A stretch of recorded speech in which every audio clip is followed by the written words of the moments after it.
Hey, it's Chronologically Gaming, the only channel that's perpetually retro because we're playing every video game in order of release. What were you doing in November 1982? Well, we were playing video games.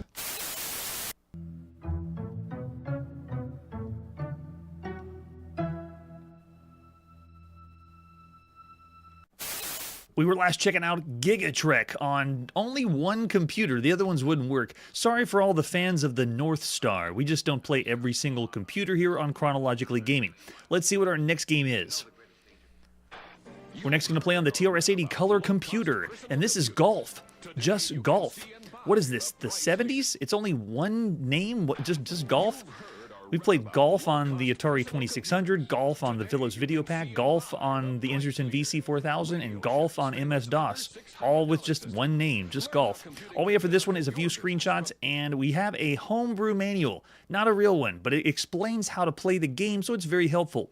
Pause the screen if you want to, and memorize those commands, otherwise you cannot play golf. At least this golf. Let's pop in and play golf.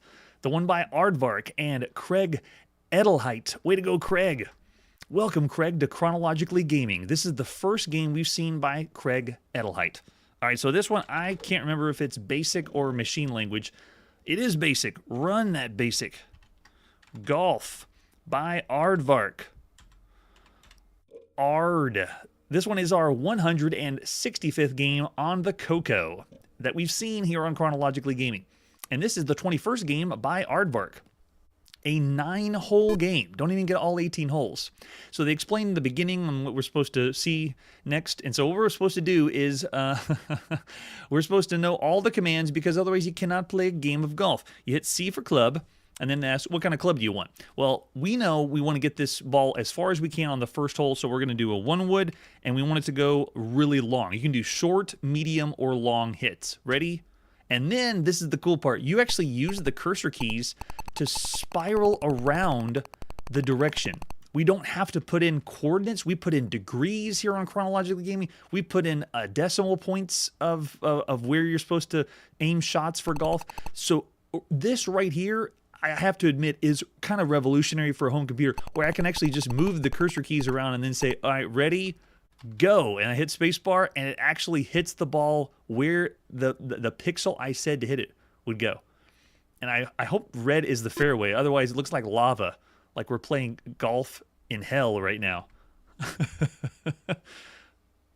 Oh, man. And someone said in the chat about golf on the Wii. Yeah, we're so far away from that. That's like the future. You crazy? All right, so now we can go pick the club that we want. I think from where we are, let's try a 9-iron. Let's hit that long and see where it goes. I don't think there's any wind in this, but it does show the par, how many strokes we've done. All right, so let's do a 9-iron and see what happens. Try it right there. Yeah, I don't think there's wind. Make it. Yes, it made it. Okay, now are we supposed to putt? Oh, it doesn't zoom into the green. We just go to the next screen. And yeah, Curtis already told us no wind. Sorry, there's no wind here. So you just really have to know pick your right clubs and your spots. Okay, so let's go again. Club, I want a putter now. Putter should be PU. I don't know which short, medium, and long though. Let's see what short looks like for putter. PUS. And then you move your little cursor around. Very quaint. I don't know if that'll work, but let's see. Okay, that's what short putting looks like. All right, so I bet if I hit medium putt, it'll work. Putter, hitting medium, and then move the cursor around. This is pretty cool, the way that you're able to aim like this and get it in. Ooh, we got a cool sound effect. Now we're on to hole number 2. Total number of strokes. Let's see, we can go again for the lethal lava fairway. We're playing on the color computer, can't you tell? It's all in color. All right, let's do clubs. Which one do we want? Let's do, again, 1 wood. Oh, no, not I would. 1 wood. And hit it long. There we go. Now, can we make it all the way across there? Yeah, I say we can. Go, go, go. Come on, all the way. Go, roll. Yes. Whoa, once you get on the fairway, look how far that went. Oh, my gosh. Yeah, so this one actually is playing fairly well, even though it's all keyboard. No joystick controls. Put your joysticks away. No analog joysticks at all. You just pick the club that you want, aim it up, and then hit it. So it works very well. All right, so from where we are, I'll say, let's do a 7-iron and see if this works. 7-iron long. That might be pretty good. Aim it up. Let's try right there. Come on, come on. All the way. Roll it in. Oh, 7-iron, not nearly far enough. All right, so let's try it again. Club. And this time, can we do... I don't think... we do have the wedge. I could try a wedge. Let's do wedge medium. And hit it in right there. Oh, nice. So we're on the green. We played golf games that zoom in on the green, which is a nice way to show the presentation. Here, whenever everything's on the same screen, you know, it's all fixed, it doesn't have the quality we've seen from other golf games, at least on home computers. But I've said this before, if you want to play a good game of video golf here in November 1982, you want to check out the ones on consoles. Those have the best golf. Computer games on the for golf really aren't hitting it, at least as good as the console versions are. All right, let's do it again. Putter. I bet if we putt long, that should be, oh wait, no, PU is putter. Putt long, and then I think that would work to hit that in. Let's try it. What? It didn't make that? Are you kidding me? No way. I have to hit again? I do. In the top left, you see a club. That means you have to select your club and go to the next one. All right, so I'm amazed that didn't work. Let's do putter short and go. Now we made it in. That was a little bit unfair. I wonder what they're using to determine how far you hit and so forth. So the reason I say consoles are the best way to play golf right now is because they have animation and they have a little bit more of the timing, you know, the swing. But still, we haven't seen some of like the best of the best. That's going to happen probably around 1983 for golf games. I still say one of the best ways is miniature golf, which isn't true golf, but that one's still fun on the Atari 2600. All right, let's go ahead and pick our club again. Let's go 1 wood long. Oh, not I would. 1 wood long. And then I want to go all the way. I'm going to try to go over the trees and see what happens. Ready, set, go.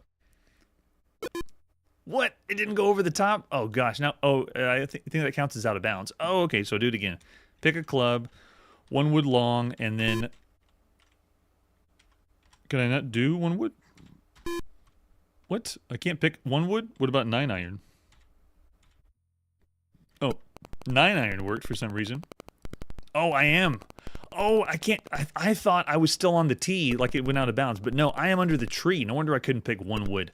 Now I'm stuck and got to get out of here. I got to pop myself over. Still kind of stuck.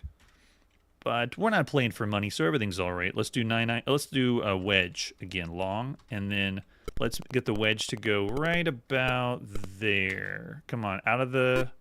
Oh, it still didn't make it to the fairway. Darn. I know, right? You can't do a 1 wood after you... Oh, I guess this, is that rules of golf? I haven't played a real game of golf before. Only video golf. All right, so let's go again. Club. Give me any of the woods. Can I do a 3 wood? Long? Yeah, there we go. Hit that all the way over there. Make it... Give me some rolling. This is going to be multiple bogeys for sure. Yikes. All right, so let's do it again. A club. And I want to do... Let's do 3 wood. And I'll do 5 wood. 5 wood long. So all keyboard controls, but it actually is working and responding, and it plays well. Ooh, on the green. Sweet. Okay, go putter. Putt for long for that. That should work for a long putt all the way. Oh, come on. It's like between the 2 pixels. I don't know which one will make it. Try that one. No, it didn't make it. Darn. Yeah, it makes me seem like we're not playing a true game of golf. We're going to have so many bogeys. All right, so go ahead and go pick the club again. Putt short. And make it. All right, so here in Chronologically Gaming, this is our 18th game of video golf that we played on all systems, all platforms. 18 times we played golf. On home computers, this is the 11th golf game that we played thus far. On the TRS-80 color computer, this is the 2nd golf game that you could play for the Coco. So far, the best golf game ever is still the reigning champ of the best way to play golf is in the arcade. It's Pro Golf or Tournament Pro Golf by Data East. That is tops for golf for all systems. The best graphics right now for golf, I would say, is 3D Golf Simulation for the Fujitsu FM7. That one looks amazing. It is 3-dimensional, but it is so slow you can barely get through a game of golf. The best golf right now on a home console, I would say, is the Atari 2600 Golf or PCA Golf for the Intellivision. The best golf right now on a home computer, I still say, is Color Golf 3 and Championship Golf for the Apple II. So for this version, it is not the tip of the top. It still plays fairly well, but if you want to play a better game, I would say those, especially since this is only 9 holes, it's not even the full experience. So looking over the chat, I see a little bit people around the average range, 2.5 stars or 3 par. I mean it's golf, right? Or 3 to 3.5. I like the interface. I do like the interface as well. I'm going to say, yeah, it's a par 3. For all the games you could play right now on all home computers, golf, Aardvark's Golf, 3 stars. Awesome. Let's see what our next game is. We're next going to the Commodore VIC-20. This is Gunfight. Not to be confused with Gunfight that we saw in the arcades in November 1975, or Gunfight on the RCA Studio 2, or Gunfight for the Bally Astrocade, or Gunfight for the Philips Video Pack. This one is a totally different Gunfight, but it's based on the other games of Gunfight. I don't think they licensed the old school Gunfight. All we got for this one is a few screenshots. Let's pop it and play Gunfight by Sumlock Electronic Services Manchester at some time in November 1982. This one's our 316th game for the Commodore VIC-20. We're going to just fast forward through the cassette tape loading because we don't have time for cassette tapes.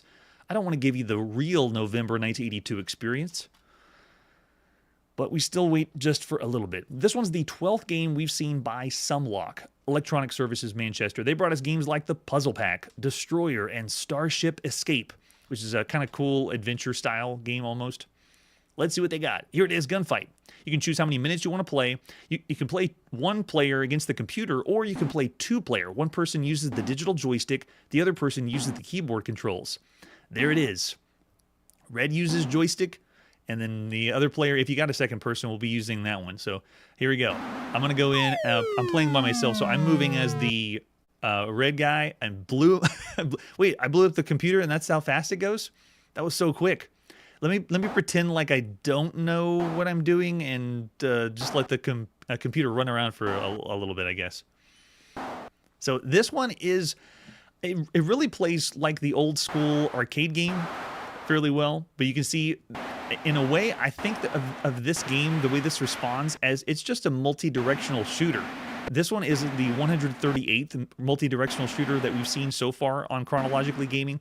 On the home computer, we've seen 75 multi-directional shooters, and on the Commodore VIC-20, this is the 14th. Most of those you're in a spaceship or spacecraft, you know, moving around and shooting stuff. But it's kind of cool that I am on foot. I'm able to move around and shoot the other player or another human person if you want to play that. Someone said Archon in the chat. Not even close to Archon. I think Archon's more of the board game experience. Some of the other multi-directional shooters that you could see that are the really, really bad ones on the Commodore VIC-20, because this one isn't that bad. You know what this reminds me of? It reminds me of Combat, something like that on the Atari 2600. But instead of, it's like if you didn't want tank controls. I don't want to play a game with tank controls. I want to be able to move around freely and shoot, almost like Berserk. That's what this is like. So it's a duel, one-on-one, fighting someone else. But it has a lot to be desired because we played other games that look better. But this does have the feature of playing single player. Most of the other ones I mentioned that are called gunfight, you know, on home consoles, they have to have another human person. You have to have two humans to play the game. Someone brought up Halo. I don't even know what Halo is. It's November 1982. Yeah, Outlaw was another one that's on the Atari 2600, also called Gunfight, depending on if you bought the Sears cartridge or not. So on the Commodore VIC-20, there's Space Rocks that is really bad for a shooter, one of the worst on the Commodore VIC-20. Then we also played Asteroids, the one by Arcadia. Laser Barrage is another one that still is, I would say, bad game for all the games you could play. Around the average, though, for multi-directional shooters on the Commodore VIC-20, Meteors is another one that we played, and Astro Fighters. I'd say this game, because of the features it has and the way that it plays, I mean, it's kind of like we're playing Berserk, you know, against someone else. But I'd say this is about the same level as another game we played called Metamorphosis. But it definitely looks the part for a Commodore VIC-20 game. Yeah, right? I don't know if no one has the keyboard for this gameplay, at least. All right, so I like the Wild West theme, if you want to call it that. It still looks like a Commodore VIC-20 game for me. All right, there you go. There's an example of Gunfight, the one that Sunblock brought to the Commodore VIC-20. Of all the games you could play right now on all home computers, I still would give this one a par 3. I still got golf on my mind. It's 3 stars because it does elements of playing against a human player or an opponent, and it works smoothly, correctly. I mean, being able to use the joystick to play as one person looks pretty good. Oh man, and the chat almost. Did everyone agree before they put their score in? I'm seeing mostly 2.5 stars for all the games you see. 2.5 bullets. Oh, nice. Yeah, you would have more enjoyment if you had someone else to play with. Don't have a guest on the show, but I'll still say 3 stars, around the average range. But that's amazing. Actually, yeah. If I'm actually going to contend with the chat, that is all 2.5 stars. And yes, I'm going to go 2.5 for Gunfight. That is awesome. There's another 2.5. No way. That's too cool. Yeah, so there you go. So it's a little bit less than Metamorphosis that you could play on the Commodore VIC-20. All right, that's fun. Let's see what our next game is. Our next release takes us to the Atari home computer. Let's play Kangaroo. Yes, Kangaroo. I'm so excited. So this one is by APX, Atari Program Exchange. We originally saw Kangaroo in the arcades June 1982. So this year, they got Kangaroo, and they brought it home. This is the very first time we've seen Kangaroo at home. This is our 404th game we've played on the Atari home computer, whether you got the 400 or the 800. And this is APX, Atari Program Exchange.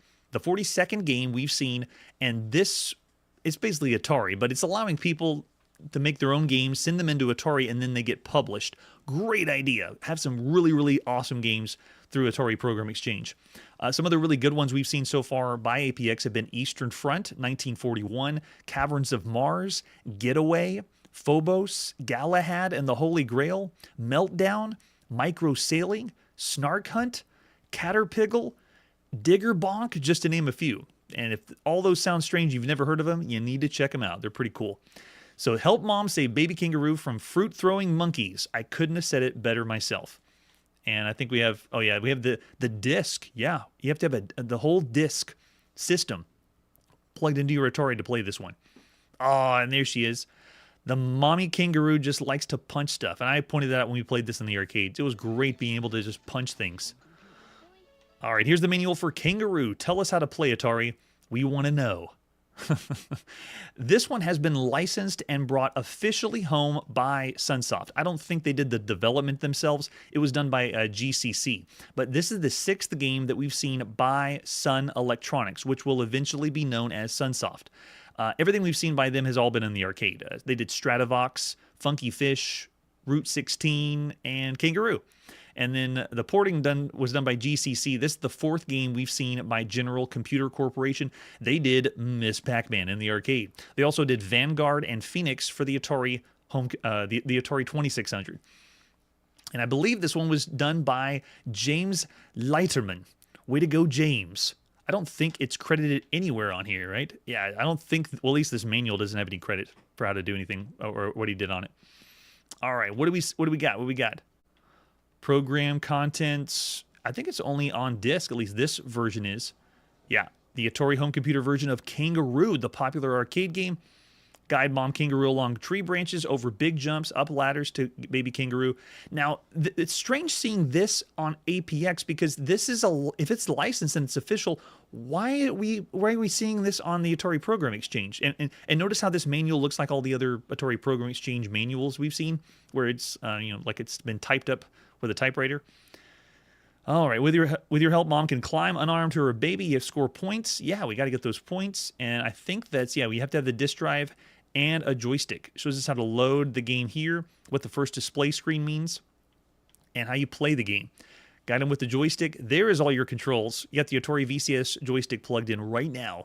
Climb and jump, you can duck, and you can do super jumps it basically just means jumping at an angle. And we have different game options. You can do novice and advanced, and that's it. There's only 2 different game options, but we have some variation. I'll take it. Explains the scoring right here. Make sure you memorize that and go for the high score because it's November 1982. Sweet. This one has all 4 screens. Wow, that's pretty impressive. For the first time we're seeing Kangaroo at home, the first screen, second, third, and fourth. Wow. I don't know if we can get through all 4. We're definitely going to try. And as usual, if you bought a game by APX, they have a form you fill out so you can say how good or bad the game is. So the reason why we're seeing it on APX is there's kind of a story behind it. If you notice here when I look at the versions, there's a prototype version that was available. And I'll explain the details as we pop into play Kangaroo. This is by James Leiterman at sometime in November 1982. Could have been the beginning, could have been the end. Awesome. So apparently General Computer was contracted to do a 5200 version of Kangaroo.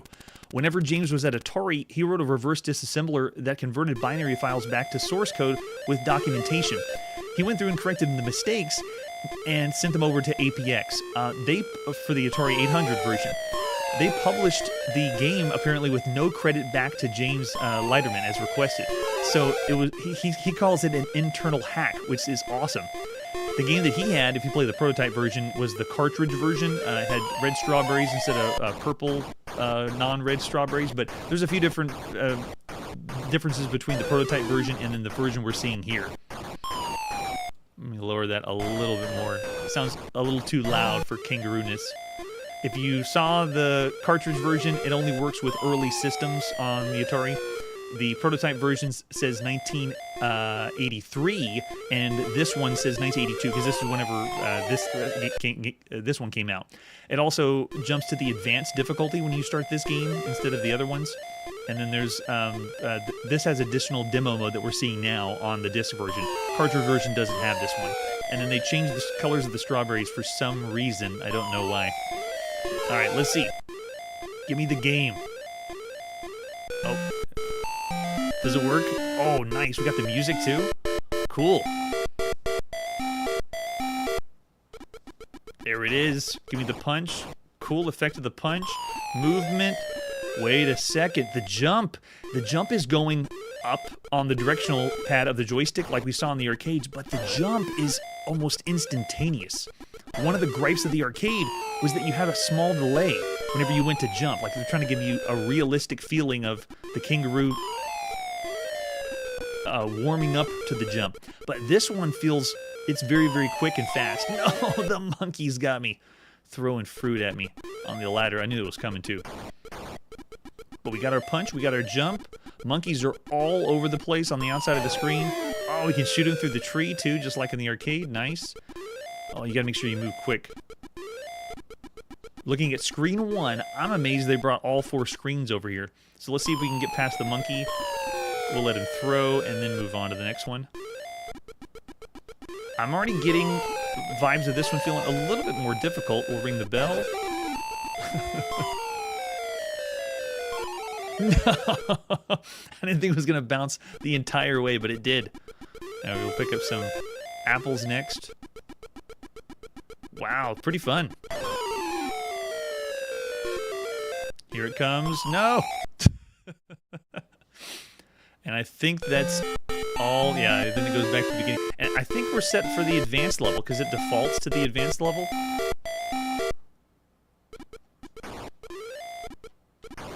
Yeah, we really hope the monkeys are throwing fruit. Get it through the wall. Nice. Now this one I think is going to fall. Yeah, get him out of there. You have the duck too. Oh, the duck animation is really nice. Smooth. I'm not sure why, but the tree's leaves look like they're shimmering. But we're getting lots of great sound effects. They're using the pokey chip of the Atari very well. Let's get him through the wall. Oh, he saw me coming and he threw it through the wall. Nice. Yeah, compared to the arcade version, this one feels more difficult. Like you need to be ready and play on your game, because notice that the way that the monkeys throwing the projectiles, it's so fast. You have to know and memorize where everything's going. Like this one's about to come down really fast. If I don't react, yeah, I was about to get smacked again. I'm still not a big fan of using up on the joystick to jump. I know this is one of the first games to ever do that, but I always loved using a button to jump. But they have to have a punch, and you only got one button on here, so that's just the way it is. Alright, here we go. Now we can do it. Go, go, go. Yeah, way to go with the music. That's awesome. So they do offer the difficulty to change from novice and advanced. That's it. That's all you have is two. You're either going to play advanced or you're going to play novice. Alright, let's see if we can do the quote-unquote super jump. No, we cannot do the super jump. Is that the... I'm trying to see why the difficulty doesn't change. I think I have to do a reset. Yeah, let's do it. Yeah, I'll do a reset to see what's up.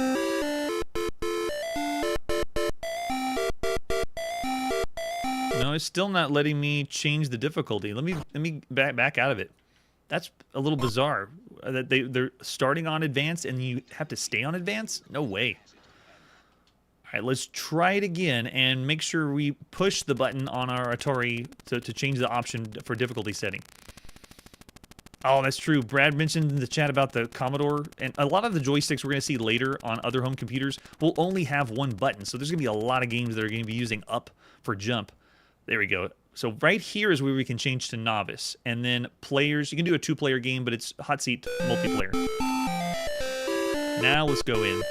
Maybe that's why the monkeys were going so quickly, because it was advanced. So let's see what it is now. How fast are they throwing that fruit? Yeah, you can see there's less monkeys. Okay, so That's why it was more difficult. We were just on the advanced mode. So this is playing as it should. There's no extra monkeys at the top. Okay, so that makes sense. This feels more on pace with what the arcade had. Let's see if we can punch this guy. Oh, so satisfying still to punch. There we go. All right, let's get some screens in now. Yeah, and Curtis brings up the cost, which is a good point. APX was much cheaper than paying for a full price game. But to tell you the truth, most computer games were not the same cost as console games. Console games, the cost for those, they got to pay for marketing. No, why? All right, let me practice my super jump right here. Oh, you got to keep holding that diagonal. Okay, I just tapped it, that's why. Let's try this again. There it is.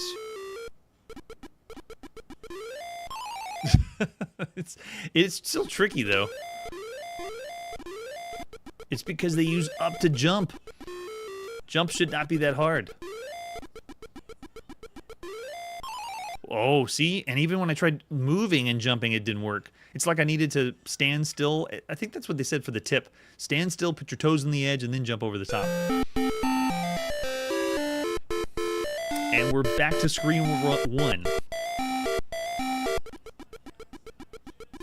It's very admirable they brought all 4 screens to this, and if you've not familiar with Kangaroo or what we've seen so far in Chronologically Gaming, it's obviously based on Donkey Kong. We consider this a variant of Donkey Kong, even when we played it in the arcades. Jump! Good job. This is the 35th variant of Donkey Kong that we've seen on Chronologically Gaming across all systems, all platforms. Die, monkey, die. But I really don't want to hit on it being a variant of Donkey Kong. I just want to hit on platformers in general, or arcade platformers in general, or a platformer that allows you on one screen to move around and jump around. This is the the 60th arcade platformer that we've seen on Chronologically Gaming. Yes, we made it! And that's on all systems, everywhere. No way, dude. Okay, keep making our way to the edge. Put our toe... Okay, so it works. Put your toes a little over the top, and then you can do it. Alright, I got it. I still feel like I'm going to fall on this spot, though. And I did. On home computers, this is the 27th arcade platformer that we've seen so far. All home computers. The 27th game that allows you on one screen to run around and jump just like it does with Donkey Kong. On the Atari home computer, this is the 7th arcade platformer that we've played, which means we actually can compare this to other arcade platformers or other games that are similar or close to this on this system. And there's been some pretty good ones. Whoa, go, go, go.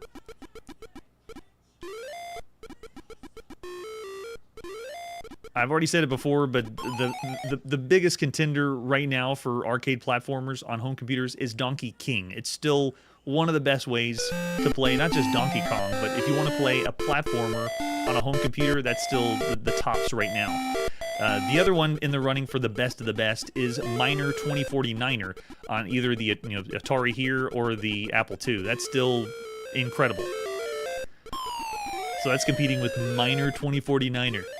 Also, Cannonball Blitz is on several different computers. Canyon Climber is also out there for lots. Atari, Coco, Apple II, PC. We've seen every version of Canyon Climber at this point. Also, Crisis Mountain for the Apple II is a very, very good one. And then Floyd of the Jungle on the Atari allows you to play with 4 different people at the same time on the same screen. So it's 4-player simultaneous multiplayer platformer. That's what Floyd of the Jungle is. It is awesome. No, man, that's so tight. But you know what? I don't want to gripe at the game because it makes me want to continue and play more. Try to make it better next time. I just can imagine so many kids trying over and over to make the jumps. Come on. Save your baby, Kangaroo. Good, we avoided that monkey. This one's going for... Oh, he threw it high, and I went high. I thought it was going low. He faked me out. So, the games that I would say would be about a 4-star rating on the Atari home computer would be games like Candy Factory. Still a very good arcade platformer. Knight's Castle on the Sharp MZ is another kind of fun one, but doesn't really play more like, it doesn't play anything like Donkey Kong. And then Meltdown, which is another one that we've seen. So the second screen jumps, I would want to play more to get used to the way it plays, but being able to have all 4 screens and play something like this at home right now is still amazing. Yeah, this one makes me want to actually rate Floor to the Jungle to be one of the top of the top games you could play right now. It's so fun. Yeah.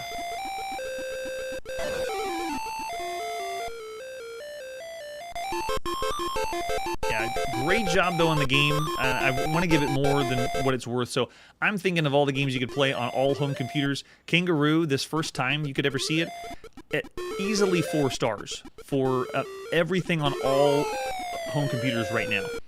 So while the jump is quirky, it still makes me want to keep playing, and that's, see right there? I want to be able to make it work.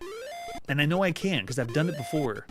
It's like it needs to be fine-tuned just a little bit, but no, right now you still have a lot of fun. There it is. Seeing lots of 4s from the chat.